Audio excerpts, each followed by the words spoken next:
Bom dia, amada igreja. Bom dia. Feliz sábado a todos. Que a graça e a paz do Senhor Jesus esteja com vocês. Amém? É um prazer poder revê-los depois de alguns meses, né?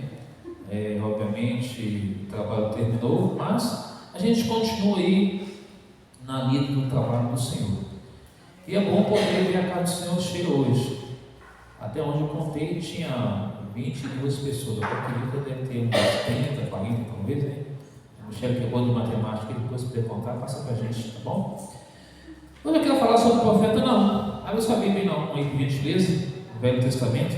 É um livro dos profetas menores, né? E muito bom dia a você do canal Voz Ativa, da TV Redivir também. Que Deus abençoe a vida de vocês. Meu nome é Daniel, para aqueles que não me conhecem, tá? Eu fui obreiro bíblico aqui até o mês de setembro, e agora estou fazendo outro trabalho agora, mas continuo fazendo o trabalho do Senhor, por onde quer que formos, onde a gente é chamado. Livro de Naum, é apenas 3 capítulos, tá? É claro que eu não vou ler esses 3 capítulos hoje com você aqui, vamos ler alguns versos só, vamos entender aí o profeta do fim, o que isso tem a ver conosco. É interessante esse livro, e ao mesmo tempo interessante também a questão do profeta Naum, porque ele é um dos profetas menores, ele tem muita coisa interessante. O livro começa com o nome do profeta que escreveu Naum. Em hebraico, o nome dele significa consolado, ou aquele que é consolando, ou aquele que é consolado. Ou seja, o nome só ocorre só no Antigo Testamento, embora ele seja ligado ao nome Neemias. O Senhor tem consolado, ou Menahem, ou Consolador, é o nome do profeta Naum. Todo mundo achou Naum aí? Vai lá no início da Bíblia, é bem difícil de achar esse profeta menor, mas você vai conseguir achar. Vou esperar você achar aí, tá bom? Livro de Naum, nós vamos ler aí, não vamos ficar só nesse capítulo aí, não vou ser nem para ficar fácil para você e fácil para mim, tá bom? Então, esse é um tema que tem tudo a ver com o nosso dia de hoje, porque a gente está vivendo um tempo do fim e de fato precisamos, como o nosso irmão Bahia cantou, precisamos ir à cruz, que é Jesus, para ele ter então como Senhor Salvador. Nesse livro também, fala também que não há informações nele encontradas da profecia. Em algum momento a gente vai ler aqui no livro de Naum, quando todo mundo achar aí, o nome dele significa da cidade de Elcosita, ou seja, natural ali, próximo abaixo do Egito, tá? Ele morava nessa cidade contemporânea da época, mas tem coisas muito interessantes para a gente entender. Todo mundo achou? Quem não achou diz amém. Quem não achou diz misericórdia. Brincadeiras à parte, vamos fazer uma oração? A gente iniciar então o tema dessa manhã. Oremos. Bom Deus, nós rogamos a Ti mais uma vez que Teu Espírito Santo fale a mente, o coração de cada irmã e cada irmão aqui esta manhã. Pedimos a Ti, ó Deus, que o Senhor perdoa cada um de nós, nos purifica pelo sangue de Jesus. Fale a mente e o coração de cada irmão e irmã, jovem e criança dessa igreja. Obrigado por tudo, em nome de Jesus. A igreja diz? Amém. Muito bem, muito bem. Então vamos aqui algumas imagens para a gente entender essa questão do profeta Naum. Aqui em Deuteronômio capítulo 6, você não precisa abrir, o texto está na tela, tá? Só me acompanha aí. Guarda-te para que não te esqueça do Senhor, que te tirou da terra do Egito, da casa da servidão. Verso 13: o Senhor teu Deus temerás e a Ele servirás, e pelo seu nome jurarás. Verso 14: não seguireis outros deuses, o Deus dos vossos que houver ao redor de vós. Verso 15: porque o Senhor teu Deus é um Deus zeloso, que no meio de ti, para que a ira do Senhor teu Deus não se acenda contra ti e te destrua de toda sobre a face da terra. Note que esse verso, Deus nos orienta que a gente a buscá-lo, correto? Então, precisamos entender que o Senhor é Deus, no verso 12, o Senhor é o teu Deus, E no verso 15 diz: o Senhor é o teu Deus. Se repete o quê? 3 vezes, 4 vezes. E aí, quando chega na quarta parte, fala que a não obedecermos a Deus, a ira do Senhor vem sobre a pessoa. Podemos avançar? A próxima imagem fala a ira de Deus. Esse é o título do nosso irmão dessa manhã. Por que a ira de Deus? Porque a gente vê no mundo hoje tantas coisas acontecendo, a gente pergunta: até quando? Até quando vai continuar essas injustiças? Até quando essas maldades? Mas aqui, temos aqui 23 textos bíblicos aproximadamente. Eu li todos esses textos hoje pela manhã, mas eu não vou ler aqui com vocês, tá? Quando você quiser tirar uma foto, guardar ou escrever, aí fala texto que fala sobre a ira de Deus. Começa com Romanos 1, 18, 19, Colossenses, livro de Jó, Romanos, 2 Samuel, João 3, 36, Números 22, 22, Isaías 9, 17, 2 Crônicas, Juízes, Jonas, Deuteronômio, Jó. Aí vem Isaías, Jeremias, Salmos, Jeremias, Josué, Gênesis capítulo 3, Gênesis capítulo 6, 2 Reis 22, 54, 2 Crônicas 24, 18, Jeremias 7, 20, Apocalipse capítulo 16, 1 e 15, 7, Miqueias 7, 18, 1 Tessalonicenses 5, 9 e 10 e Juízes 2, 20. Eu quero ler apenas com você 1 Tessalonicenses. Deixa não marcado aí, tá bom? Vamos para 1 Tessalonicenses capítulo 5, versos 9 e verso 10. Deixa marcado não aí para você não perder. E vamos ao Novo Testamento. A gente entender um pouquinho da questão da ira de Deus. Aí, em 1 Tessalonicenses, carta do apóstolo Paulo, é escrita aos irmãos de Tessalônica. 1 Tessalonicenses, capítulo 5, versos 9 e verso 10. Olha para o verso 10, no capítulo 5, verso 9. Porque Deus não nos destinou para a ira, mas para o quê? Alcançar a salvação mediante a quem? Nosso Senhor Jesus Cristo, que morreu por nós para que vigiemos, quer durmamos, vivamos em união com Ele. Percebeu aqui que a ira de Deus não é para destruir as pessoas, mas é para destruir o mal. Agora, Deus enviou o seu Filho para nos dar o que? A salvação. E a salvação só vem através de Cristo, que Ele morreu por nós. Quer eu, você, vivo ou morto, mas sejamos conectados a quem? A Jesus Cristo, porque é Ele que traz salvação para nós. Voltemos agora para o livro de Naum, por gentileza. Livro de Naum agora, vamos lá. Qual é o propósito do livro de Naum? Está lá a pergunta.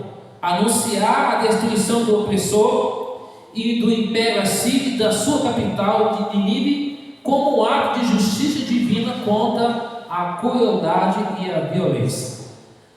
Irmãos, nós temos visto coisas boas na atualidade hoje, sim ou não? Temos visto coisas boas na atualidade, sim ou não? Não. Só temos visto coisas más. Por exemplo, o pastor que lá do Paraná, fazendo um trabalho na ação social, na única cidade do Paraná que foi devastada pelo aquele vendaval forte, ele morreu no acidente de carro. Não sabemos como, eu não sei o histórico, mas enfim, se estava correndo demais, como que foi, não sei, mas morreu no acidente de carro. Aí você viu que 2 dias anterior a previsão do tempo é o quê? De fazer um estrago quase no Brasil todo, não foi? Então muitas vezes não confie nessas previsões, tá? Confie sempre em Deus, porque Salmo 62, verso 11 diz: uma vez Deus falou, 2 vezes Deus falou, que o poder pertence a quem? A Deus. Então o homem pode prever. Hoje amanheceu nublado, ia ser um dia mais assim, parece que ia chover, mas está abrindo o sol, o tempo então está um pouco abafado, diferente. É Deus que sabe todas as coisas. O homem pode prever. Não estou dizendo que é uma profissão errada, que o homem vai ser, que o homem erra sempre, não é isso. O que eu quero dizer é que Deus é que está no comando das coisas, certo? Então, se Deus quiser que faça chuva hoje, vai chover. Se Deus quiser que faça sol, Ele vai mandar o sol. Então Ele é o Senhor de tudo, o Senhor do tempo e o Senhor tanto do dia quanto da noite. Deus sabe todas as coisas. Então, qual o propósito do livro de Naum? É de mostrar que em breve os reinos dessa terra serão devastados, serão destruídos, a ira de Deus virá sobre o mal e Deus vai estabelecer a sua justiça para sempre. Esse é o propósito do livro de Naum. Para quem Naum profetizou, ele dirigiu essa porção ao povo de Nínive, por quê? Lembra de Jonas? O que Jonas ele foi fazer lá? Jonas pregou para aquele povo. Quantas pessoas se arrependeram? Você lembra lá? 120 mil pessoas. Agora, 130 anos depois, um século depois, o povo volta a fazer a mesma coisa. E aí o povo tinha que receber a advertência para ser morto. Antes de Deus mandar o juízo, Ele manda o quê? A graça. Hoje Deus está mandando a graça para mim e para você. Então, essas pessoas não eram as mesmas que tinham se arrependido dos seus pecados, depois de Jonas ter pregado em Nínive, mais de um século antes. O povo não se arrependeu. Quem veio primeiro? Jonas ou Naum? Jonas veio antes de Naum, no ano 760 a.C. Jonas profetizou no século 8 a.C., durante o reinado de Jeroboão II. Ele foi enviado por Deus para alertar Nínive sobre os seus pecados, mas inicialmente ele tentou o quê? Fugir para Tarsis. Aí Deus usou um peixe que o tragou, ele ficou 3 dias, depois ele orou a Deus lá, deitado. O peixe então colocou ele no mar, em terra firme, ao comando de Deus, e agora então ele foi o quê? Pregar a palavra de Deus. Ele esperava que Deus mandava o quê? Fogo do céu. Lembra quando Deus destruiu Sodoma e Gomorra? Primeiro Deus mandou o quê? 2 anjos lá. Povo, você arrepende, pô, que nada, a gente quer festa, a gente quer orgia. E no final, 4 pessoas saíram da cidade. Quantos foram salvos?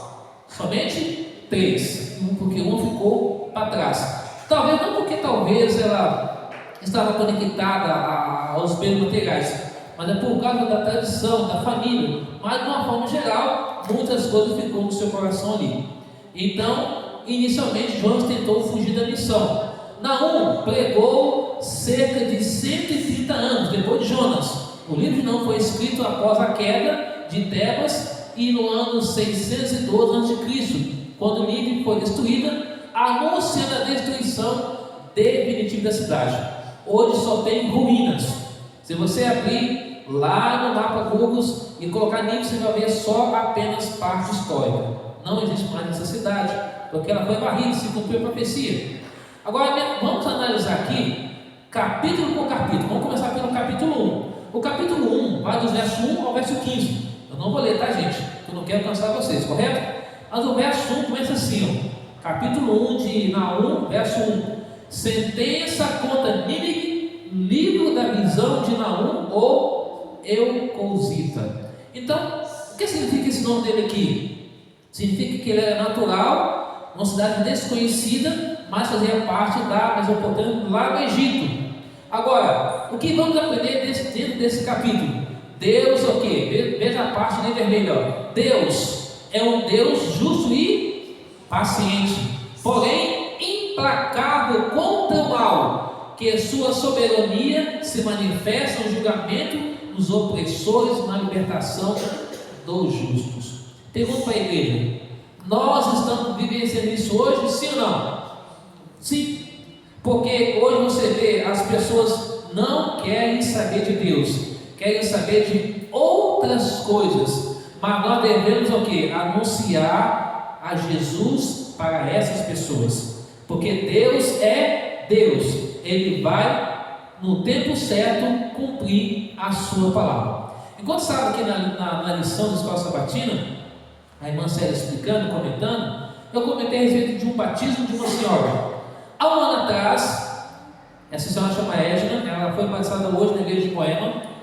Há um ano atrás, eu e o pastor Gessé, que hoje está em Campo de Fora, que pertence à Associação Paulista Sul, Esse pastor foi da Paulistana e ele foi para lá. Então eu e ele fizemos estudo com essa senhora. Essa senhora, ela morou um tempo na Itália, voltou para o Brasil, ela fala vários idiomas e durante aquela série de estudo ela resolveu não tomar a decisão para o batismo.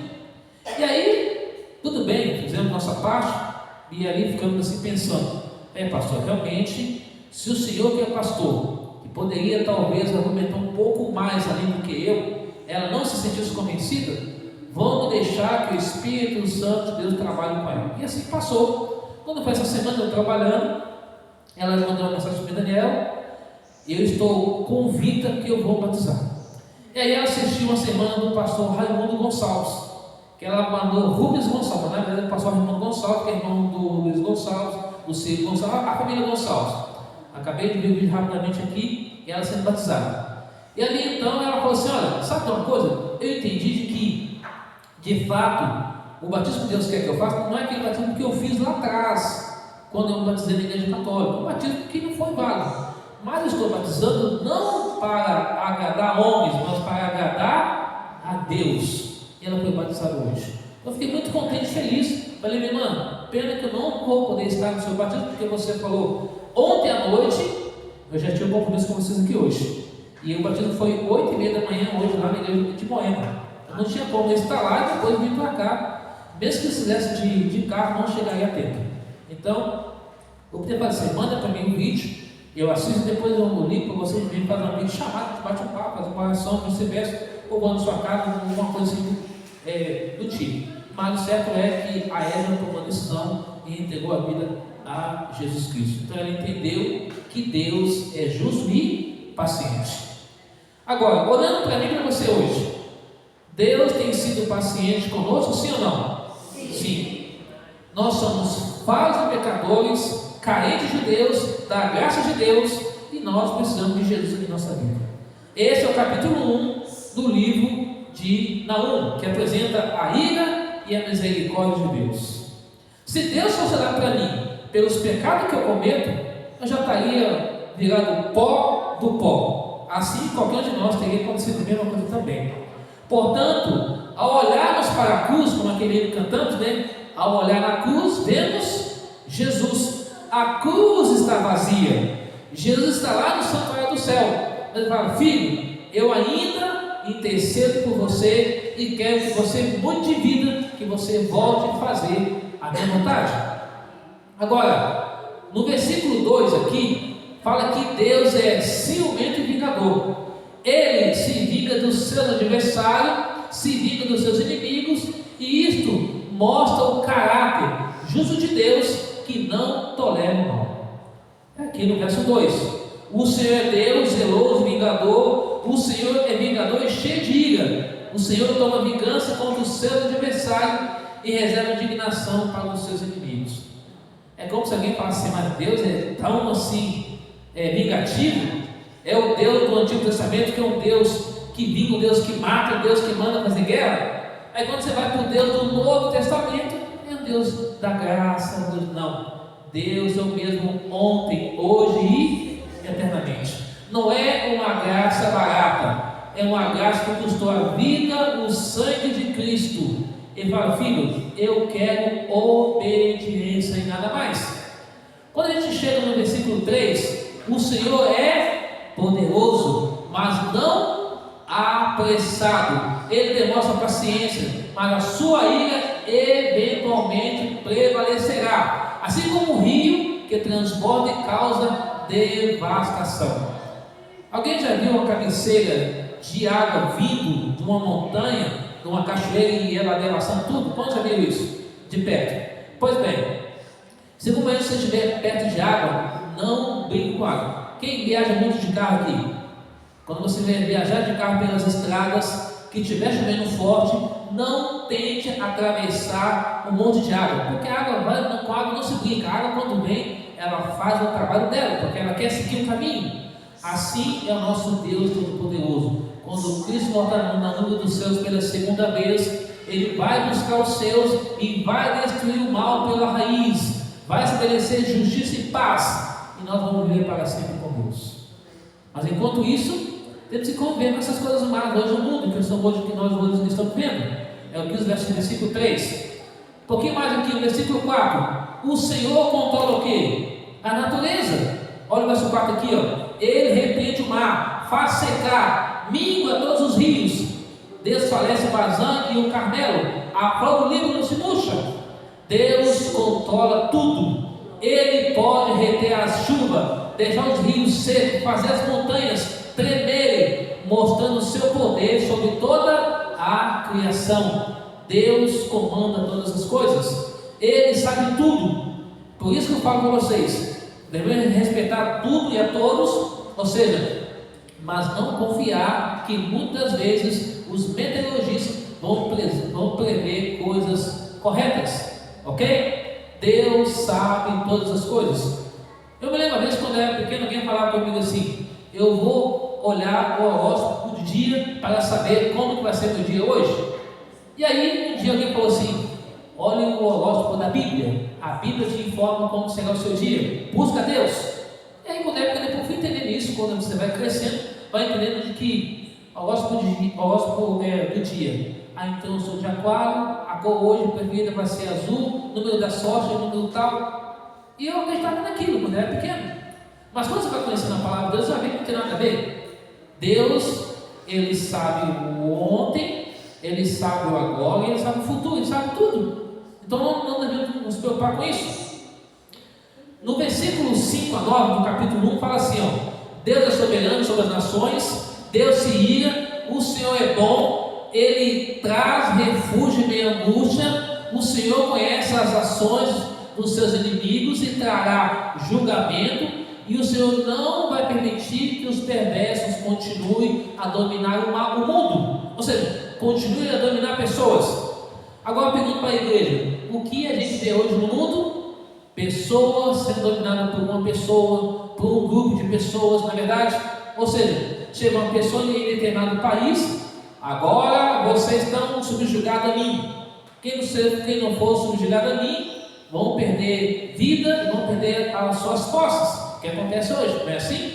Isso em qualquer parte do mundo. Mas quando Jesus voltar, vai acabar com toda essa bagunça. Ele vai organizar o mundo, vai colocar justiça e paz, e vamos ser felizes para sempre. Amém? Nós vamos ser jovens, vamos poder viver tranquilo, vamos poder sair e vir. Hoje, de repente, você quer viajar para uma localidade, tem que pagar alto. Por exemplo, quanto que tem uma viagem de avião hoje para alguma região? Dependendo da região, pode ser 700, 900 até quase 3 mil reais. Imagina, por exemplo, daqui para Belo Horizonte hoje varia entre 900 a 1.000 reais, sendo que de ônibus é em torno de 200 reais no máximo, muito grande. Para quem vai viajar para o Pará ou Bahia, vai pagar mais de 2 mil reais ou 3 mil reais de avião só para ir e para voltar. Então veja como isso, as coisas estão cada vez mais caóticas. Então Jesus vai voltar para acabar com tudo isso. E Naum profetizou nos seus dias que o Senhor não vai permitir que os perversos comandem a terra, como foi nos seus dias. Agora no versículo 10, 11 e 12 diz: seus inimigos que se gabam e sejam poderosos serão o quê? Destruídos. Eles se emmanharão em seus próprios caminhos ímpios. O Senhor enviará o inimigo, uma nação poderosa, para invadir a terra dos seus inimigos, mesmo que eles se declarem seguros. Embora seus inimigos se declarem seguros, eles serão destruídos. Esse é o resumo, tá, gente? Eu resumo apenas os versos. Você pode ler do verso 10 a 12 e vai ver todo esse resumo em palavras, como eu coloquei aí. O fato é que o mal será destruído. Avançando um pouco mais, dos versículos 13 a 15, o Senhor vai o quê?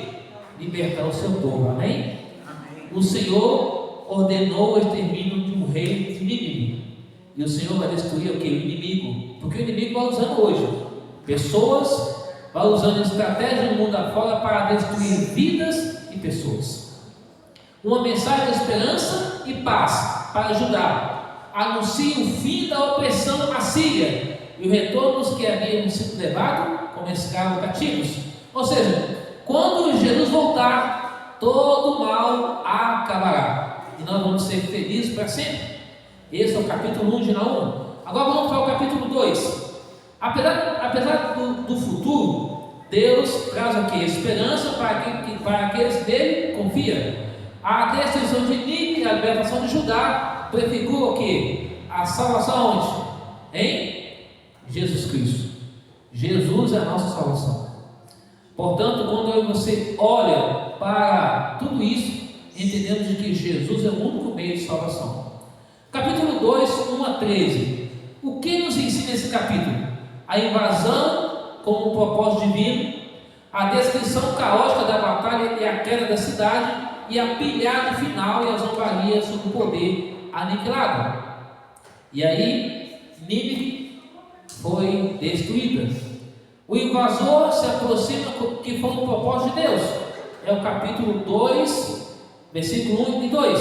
Vamos lá. O destruidor, sob conta Nínive, ó Nínive, guarda a fortaleza, vigia o caminho, fortalece os lombos, reúne todas as suas forças. Verso 2: porque o Senhor restaura a glória de Jacó, como a glória de Israel, porque os saqueadores, os que saquearam e destruíram os seus sarmentos.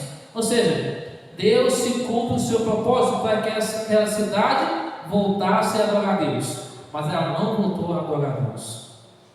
Pergunto para você hoje: será que hoje, no mundo em que vivemos hoje, há pessoas que de fato estão adorando a Deus em espírito e verdade? De acordo com João 4,24, Deus quer adoradores que o adorem em espírito e em verdade. Agora, sabia que nessa cidade tinha aproximadamente mais de 500 deuses? É como se fosse hoje a Índia, que adora mais de 500 deuses hoje. Esses deuses são deuses de várias formas, tá? Por isso que o dia 2 de finados é o dia de todos os santos. O que não coube, coloca tudo num dia só. Dia do final, obviamente, mas coloca o dia de todos os santos. Então, tudo isso é uma cultura egípcia que foi passando, porque o primeiro império a dominar o mundo foi os próprios egípcios, depois veio os assírios, depois vem a Babilônia, os medos persas, depois vem a Grécia, depois vem Roma. E aí, hoje, na atualidade, o mundo vive na opressão romana, meio que disfarçadamente. Por exemplo, calendário. Esse calendário que nós estamos vendo está certo? Não. Aí coloca os meses em homenagem aos imperadores. E a prova vai. Não vamos estar nesse mérito. Caos da batalha e captura da rainha. A partir do versículo 3 a 7, a descrição torna vivida e aterradora. E aí, quando chega nessa parte de rainha, me acompanha aqui no capítulo 2, verso 3.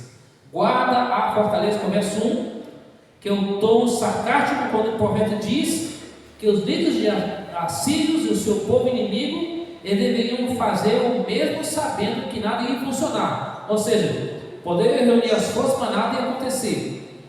E já no capítulo 2, 7, gemem como pombas, decreta o fim de Nínive. Aqueles que exilaram outros povos, finalmente seriam exilados. E gemido como pombas e batidas no peito significa luto. Versículo 8. E agora aí está, Ninivitas, o limite da crueldade. Se a gente for buscar a história da igreja, tem muita informação, porque o povo era muito cruel. Só para vocês terem ideia, eles pegavam as pessoas, tiravam a pele das pessoas, faziam ali, como se fosse cortina, colocavam as pessoas em estaca viva e deixavam lá morrendo. Essa é a crueldade do povo de Ninivitas. E Deus mandou Jonas pregar, se converteram, naquele momento ali. Mas depois, 100 anos depois, voltaram tudo de novo. É como o povo de Deus no passado. Deus mandava a coluna de fogo para quê? Para aquecer a noite, para proteger de animais selvagens e assim por diante. E mandava a nuvem para cobrir do sol, que o deserto é muito quente. E mesmo assim o povo: Moisés, você está dando aqui para morrer sem água. Lá no Egito a gente apanhava, a gente tinha água, mas a gente apanhava, a gente era feliz. Agora, para ficar comendo aqui esse maná do céu, a gente quer carne. Então toma, povo. Aí sai carne pelo nariz, pelos ouvidos, e aquele dia a terra engoliu muitas pessoas e acabou o povo morrendo por ali. Mesmo assim, o povo não se arrependeu e hoje não é diferente. A pirade final significa que a sentença do leão.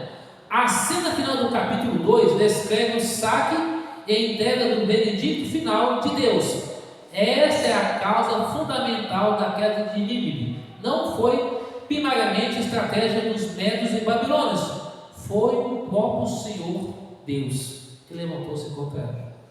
Que coisa, hein? Deus poderia ter levantado mais ela, mas Deus levantou Ele mesmo contra o povo.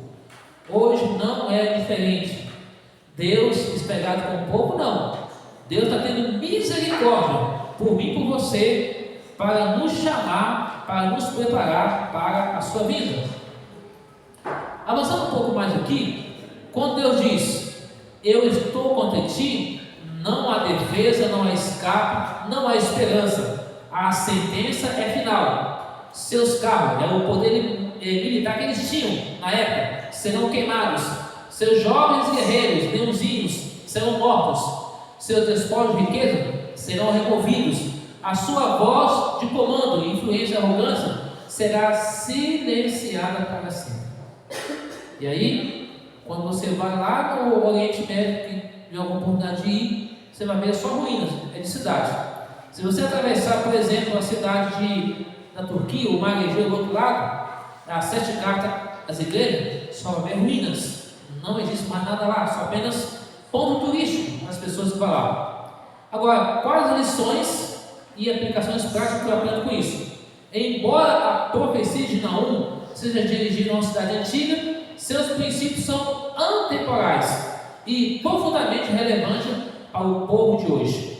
A soberania, a justiça de Deus sobre as nações. O orgulho precede a ruína e Deus é um juiz justo e a paciência de Deus tem limite. Ou seja, Deus, Ele é amor, mas Deus é o que? Justiça.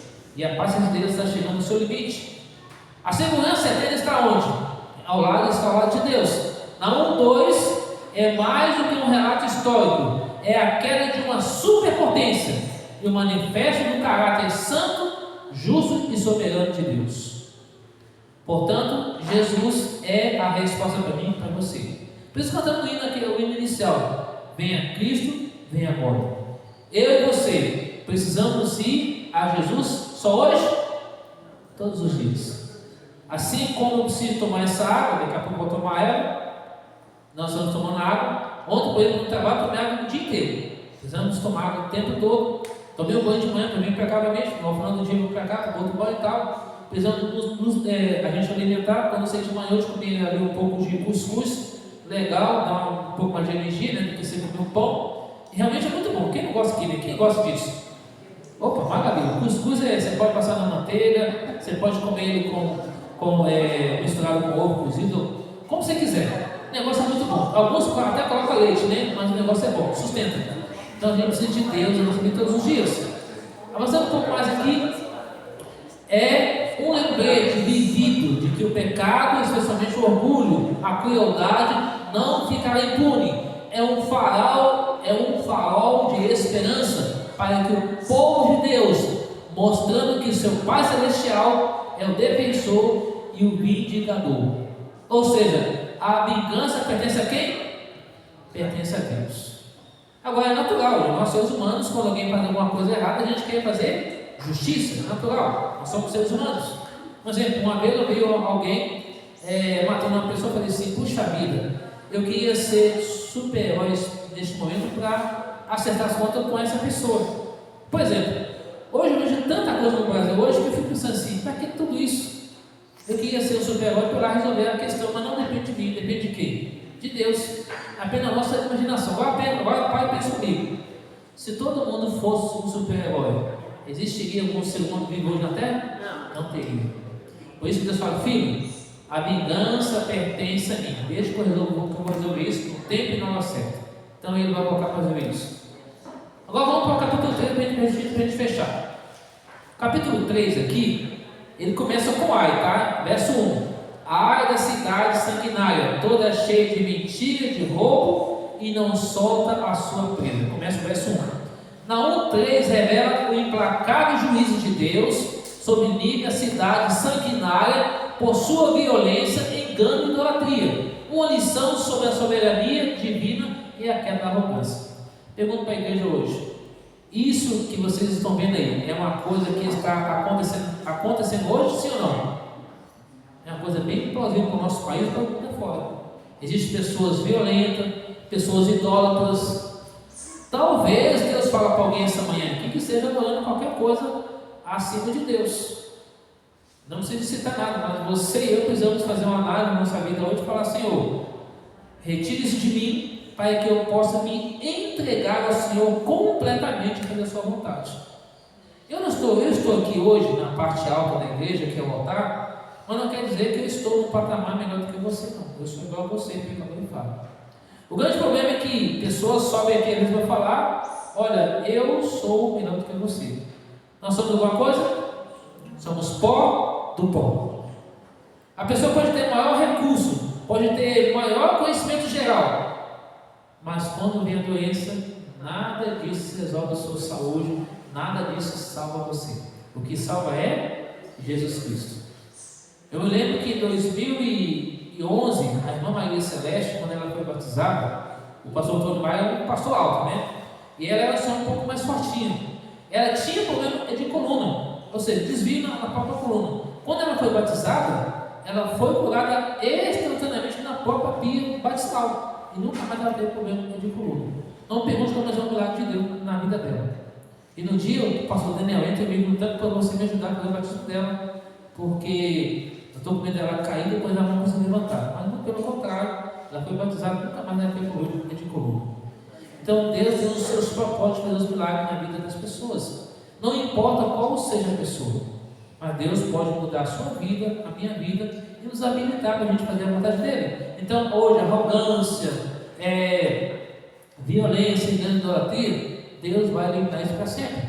O capítulo pode ser dividido em 3 seções principais. Ali está. Primeiro, a sentença anunciada e a causa da condenação. Número 2, a lição histórica ignorada e o alerta de no amor. E o 3, a importância total e o colapso inevitável.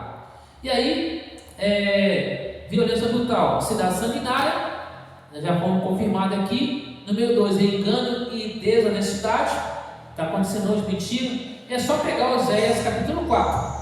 Oséias 4 é o que está dizendo ali. Oséias 4, 1 a 3, mentira, matar, perjurar, roubar, etc. E você pegar Isaías 24, 1 a 6. Tudo escreve isso, tá bom? Aí vem a traição, quebra de tratado, exploração econômica e assim por diante. São coisas, igreja, que está acontecendo hoje no Brasil e no mundo. É mais comum hoje em dia. Hoje em dia parece que aquele que tem mais ele tem. E o que tem menos, vai cair mais. É sempre estamos hoje vivendo. Essa desigualdade social traz o que? Insegurança, miséria, fome e um colapso no mundo afora. Aí eu pergunto, hoje existe algo que deixa nós assim, de uma forma estabilizada e tranquila? Sim ou não? Não tem. Por exemplo, hoje nós podemos estar trabalhando, amanhã não. Podemos estar bem hoje, amanhã não, mas o certo é que faça sol, faça chuva, mas eu e você devemos depender e confiar em quem? Em Deus. Mateus capítulo 6, 25 a 34 fala que Deus cuida das aves do céu, cuida do campo, cuida dos animais. Ele não vai cuidar da gente, cuida de mim e cuida de você também. Porque ele fala: busque em primeiro lugar o meu reino, a minha justiça, e todas as coisas serão o quê? Acrescentada. Busquemos a Jesus. Deus, através de Naum, confronta o orgulho de Nínive com a pergunta retórica penetrante: és tu melhor do que Noamon? Então, no verso 8, Noamon é uma cidade egípcia de Tebas, uma metrópole poderosa e até então considerada inexplicável. Suas defesas estavam situadas junto ao rio Nilo, com as águas servindo como muralha natural. Seus aliados tinham apoio das nações forte como Etíope e Egito, É como se fosse o rei Belsazar.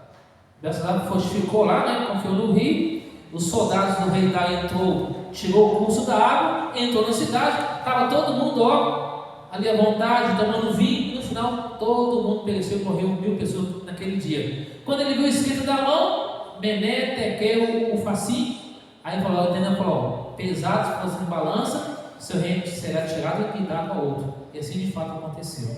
Então hoje todos os reinos do mundo podem dizer: eu mando, eu faço, acontece, vai deixar de existir. Qualquer país pode ter aliados para apoiar o outro contra a guerra, mas quando Cristo voltar, não haverá nenhum aliado. Quem não estiver com Deus estará contra Deus. Então, portanto, hoje é o tempo da graça. Até aqui está todo mundo entendendo? Ok? Vamos avançando para o final. Tebas é o nome grego da cidade imperial do Alto Egito, que desde o Império Médio servia temporariamente residência, mas que era sobretudo o santuário principal do deus imperial Amon. Que coisa, hein? Muita adoração. Toda essa cultura de adoração a Deus hoje, igreja, coloque na mente, veio da cultura egípcia, que Deus nunca quis isso, tá? Porque o primeiro império do mundo foi o Império Egípcio, e aí foi vindo os outros impérios até chegar aos nossos dias de hoje. Aí está, apesar da sua força, Tebas caiu. Hoje só essa ruína aí que você está vendo aí, né, nessa imagem, tá? O povo vai lá com um ponto histórico para conhecer, para ver, para visualizar e assim por diante. Bom, a mensagem deixa eu voltar aqui um pouquinho, depois se você quiser tirar foto dessa imagem, ou você quer para a próxima imagem aqui, podemos avançar. Se grande Tebas, com todas as suas vantagens, não pôde resistir ao juízo, o que faz livre pensar que escapará? A autossuficiência é uma ilusão perigosa. Veja o contraste da forma do canto, que mostra a guerra, e agora mostra a parte histórica, que é apenas ruínas. Só isso. E aqui está: a força inimiga se desvanececerá diante do ataque ordenado por Deus. Aquela descrita no capítulo 3, 3 métodos poderosos. Primeiro, fortaleza como ficus maduro. Suas defesas, que parecem impenetráveis, cederão com a mínima pressão. Número 2, guerreiros como mulheres. Como que é isso? Porque os seus guerreiros simplesmente se tornaram frágeis. Porque naquela época as mulheres não tinham muita voz ativa, como hoje tem. Então, não que os soldados fossem considerados como efeminados, não é isso. Ali é apenas um exemplo metáforo para dizer que eles não tinham força, tá? No contexto cultural da época, era uma imagem máxima de fraqueza e incapacidade para a batalha. Os valentes guerreiros assírios ficaram paralisados de medo. Deu para entender aí? Próxima imagem. Líderes como gafanhotos, sua vasta burocracia, riqueza não oferecerão resistência. Eles simplesmente fugiram para salvar a sua própria pele. Você já vai falar de história de pessoas que inventam algumas coisas e depois, quando vê que o negócio está apertando para eles, ele sai correndo? Foi o que ocorreu com esses soldados ali. Lições e aplicações para a vida prática. Primeiro, Deus é soberano sobre as nações históricas, correto? Isso é verdade ou mentira? Verdade. Número 2, o orgulho precede a ruína. O pecado começou onde? Começou no céu por causa do orgulho. Eu vou ser igual a Deus. E aí o inimigo veio para a terra e encontrou a verdade, e aí começou toda a degradação do ser humano. Número 3, o juízo sobre o pecado é certo e terrível. Número 4, o único refúgio seguro está onde? Em Cristo. Número 5, o contraste entre o arrependimento falso e o genuíno. Lucas capítulo 18, não precisa você abrir a Bíblia, mas vou relatar a história. O publicano e o fariseu. Pergunta para a igreja: qual dos dois foi mais sincero? O publicano ou o fariseu? Quantos acham que é ou o publicano? Levanta a mão. O fariseu. Perceba uma coisa, que o fariseu, ele chegou lá: eu sou melhor do que ele, eu dou o dízimo, eu vou à igreja, esse quilô, não é isso? Já o publicano, o que ele fez? Ó Senhor, eu estou aqui. Isso simboliza? Simboliza que ele se humilhou perante Deus.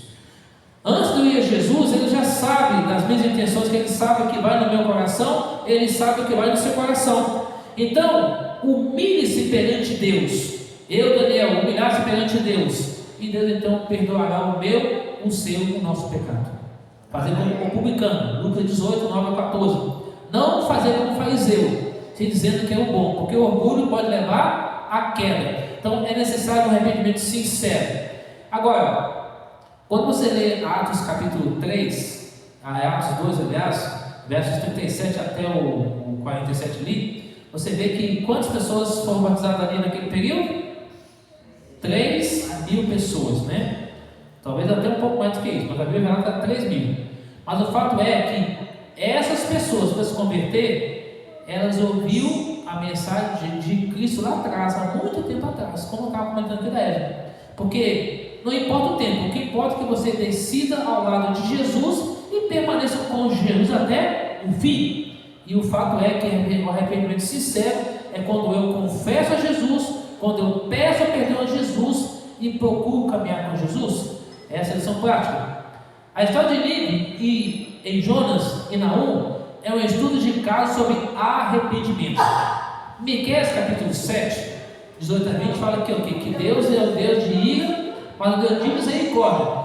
Ele lança os nossos pecados onde? Na profundeza do mar. Claro que de forma simbólica, o mar tem muito mais do que 11.000 metros de profundidade, segundo os historiadores. Claro, um submarino no máximo ele chega a 4.000 metros. Abaixo disso, a pressão da água estoura o casco, mesmo seja um aço. Agora imagina aqueles soldados navais, ou seja, aqueles militares que vão lá no fundo do mar para fazer experiência e ficar lá. Já aconteceu o caso da Rússia e de outros lugares que pessoas morreram porque o submarino não conseguiu subir, e aí faltou oxigênio, só tinha oxigênio por um certo tempo e morreu aquelas pessoas ali. Se me falar para o meu aluno Daniel, eu vou te dar para você 4 milhões ou 4 bilhões para você entrar no mar. No fundo do mar eu não vou. Por cima do mar a gente até não dará, mas no fundo do mar jamais. Então, precisamos do quê? Sobre a pregação de Jonas, a cidade de Nínive mostrou que Deus é um Deus que suspendeu o juízo, no entanto a mudança não foi duradoura. E Naum vemos um coração e a nação que não foi verdadeiramente transformada. Essa cidade foi destruída e posteriormente se cumpriu a palavra. Olha Sofonias capítulo 2, versículo 3 a 15. No meio dessa cidade repousarão os rebanhos e todos os animais em bandos. Isso está na nova versão internacional. Todo tipo de animal selvagem, como se tornou em desolação, em pousada de animais. Essa profecia foi literalmente cumprida, pois atualmente se encontra as ovelhas lá no local. Hoje, de fato, as ovelhas tomam conta desse local porque os pastores levam lá para ficar ali. Então não mais existe essa cidade lá, apenas ruínas, e os animais selvagens não existem lá, são rebanhos. Se cumpriu essa profecia literalmente, ou seja, literal quer dizer real, de acordo com a palavra do Senhor. E aqui vem, Naum 3 não é uma leitura fácil, tá? Mas é violenta, gráfica, implacável. No entanto, por detrás da severidade do juízo, conta Nínive, encontrando profundo conforto prometido no nome do profeta. Pergunta: quem são o profeta hoje, na atualidade? É quem? É o pastor? É o líder da igreja? Quem é o profeta hoje? É você. Não quer dizer que agora você vai começar. Deus está me revelando, não é isso. Nós vamos falar do amor de Deus para as pessoas, nós vamos testemunhar de forma prática para as pessoas, mostrar para elas que Jesus é tudo para mim, pode ser tudo para ela também.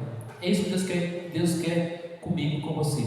Para nós hoje, a certeza de que Deus julgará toda injustiça, orgulho e rebelião nos dá uma esperança para perseverar em um mundo caído. Lembra lá de Mateus 4,13? Aquele que perseverar até o fim, esse será salvo. Que este capítulo nos leve a uma adoração mais profunda pelo nosso Deus santo e justo. Amém? É uma gratidão maior pela salvação que temos aonde? Em Jesus, o nosso refúgio. Um compromisso renovado com Ele, de vivermos uma vida humilde, fiéis a Ele, enquanto aguardamos que Ele fará nova todas as coisas. E Jesus está o quê? Próximo, Ele vai voltar, tá? Ele vai voltar um dia para buscar cada um de nós e nos dará um lar de eterna felicidade. E aí podemos ver esse Jesus vindo dos céus com poder e glória. E Ele fala mais: filho, eu estou lá no santuário do céu como advogado, intercedendo por você e por outras pessoas. Em breve voltarei para buscá-lo. Aí minha pergunta: você quer receber um abraço de Cristo Jesus? Quantos querem? Amém?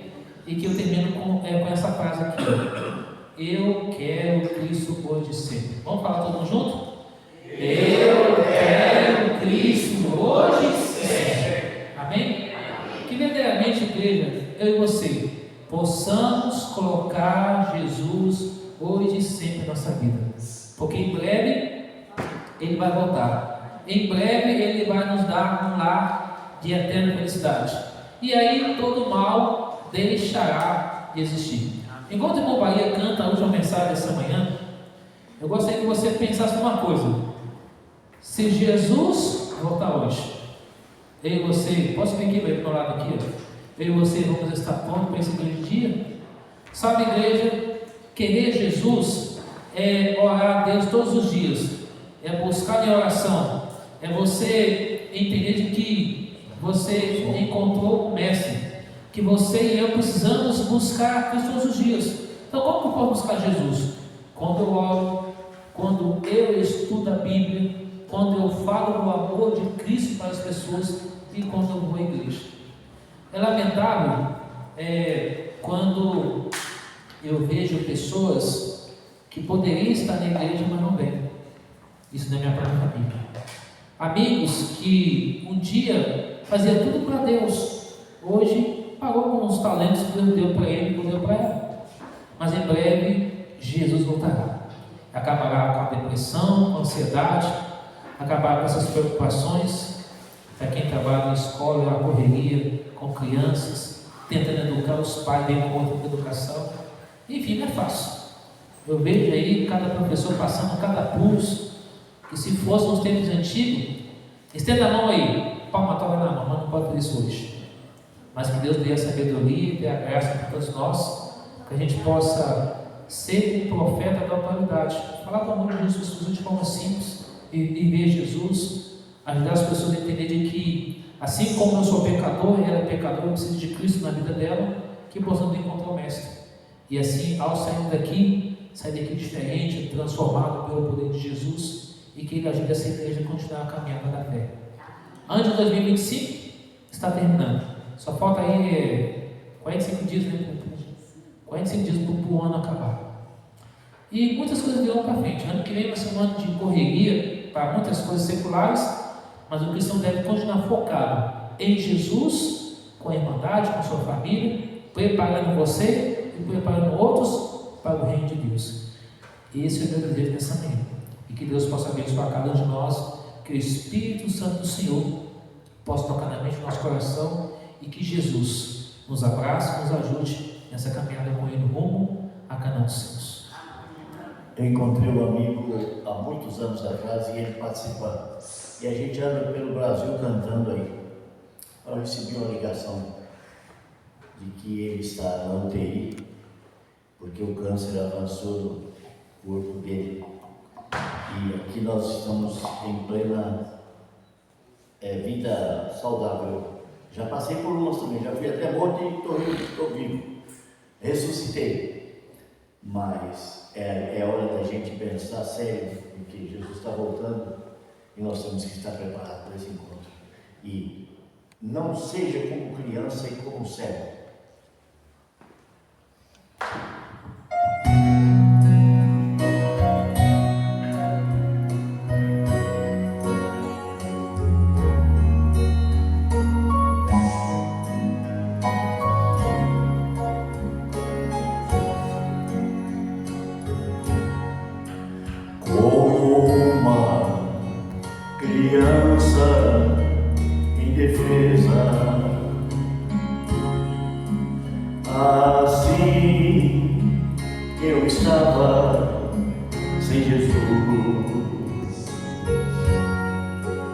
Mas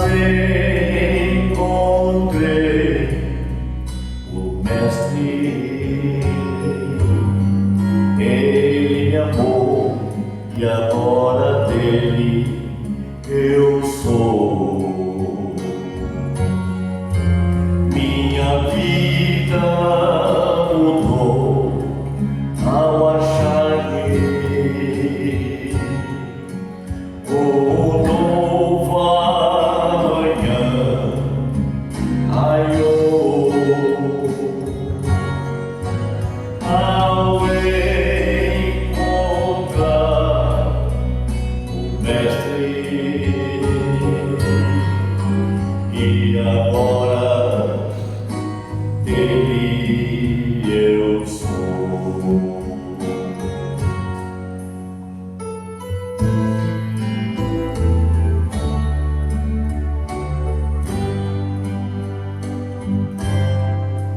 Como cego andava no escuro,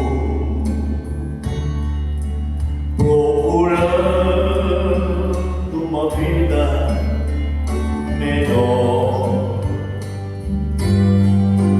mas encontrei o Mestre, e agora nele eu sou. Minha vida mudou ao achar-me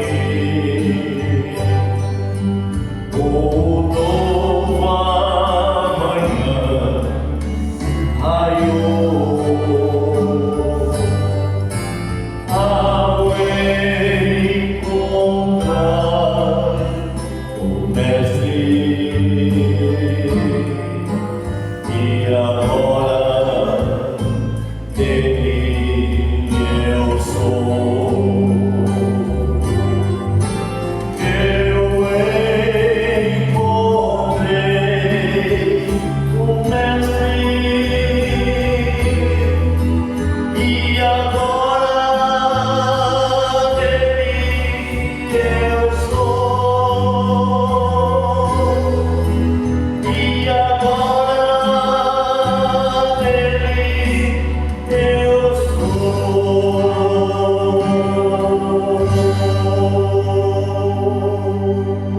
Amém?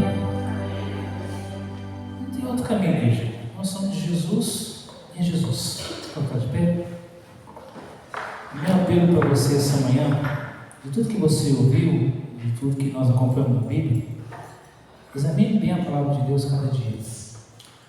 E é um texto de Provérbios 23, 26, dá-me, filho, o teu coração, e dos teus caminhos agrada a Deus.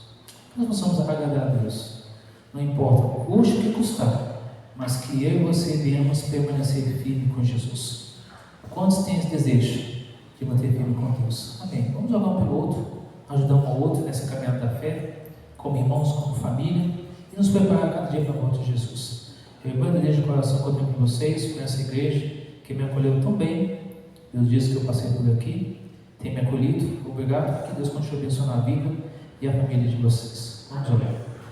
Santo Deus, querido Pai, graças te damos ao Senhor pelo dom da vida. Obrigado pelos minutos que aqui passamos na tua casa de oração. Obrigado por essas horas, minutos preciosos que nós passamos aqui desde a escola sabatina até agora. Rogamos a Ti que Teus santos anjos acompanhem cada um de nós na nossa caminhada da fé. Que Teu santo e bom Espírito, ó Pai, nos ajude a obedecer e a viver a Tua palavra. Perdoa, purifica, nos ajude a cada dia a amar a Jesus, a amar a Tua palavra, praticar os Seus ensinos com o auxílio do Espírito Santo de Deus em nossa vida. Perdoe nossos pecados, Senhor, livra do mal, dos perigos de Tua paz. Assim como o irmão cantou, encontrei o Mestre. Nós possamos fazer como Natanael, venha ver aqui Jesus.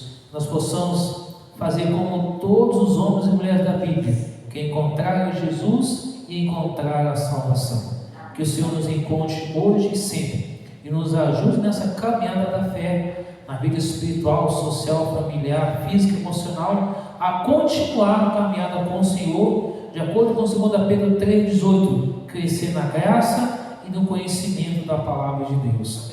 Dá-nos a tua paz, o teu perdão, a unção do Espírito de Deus, e nos perdoa por tudo, purifica-nos pelo sangue de Cristo, e nos dê a tua paz. Em teu nome, ó Deus, colocamos a nossa vida e a vida da nossa família, para que o teu nome seja glorificado e honrado através de nossas vidas, e que o Senhor possa tirar de nós todo o mal, toda a idolatria, e que possamos adorá-lo ao Senhor em espírito e em verdade, e que possamos ser profetas atuais, levando Jesus como esperança maior para esse mundo de pecado e preparados para a volta de Jesus. Obrigado por tudo, e todos juntos vamos orar a oração do Pai Nosso. Pai nosso que estás nos céus, santificado seja o teu nome. Venha o teu reino, seja feita a tua vontade, assim na terra como nos céus. O pão nosso de cada dia dai hoje. Perdoa as nossas dívidas, assim como nós perdoamos aos nossos devedores. Não deixeis cair em tentação, mas livra-nos do mal, pois teu é o reino, o poder e a glória para sempre. Amém. Que Deus abençoe vocês, um bom sábado, um bom almoço, e até a nossa próxima oportunidade. Fique com Jesus. Deus abençoe vocês.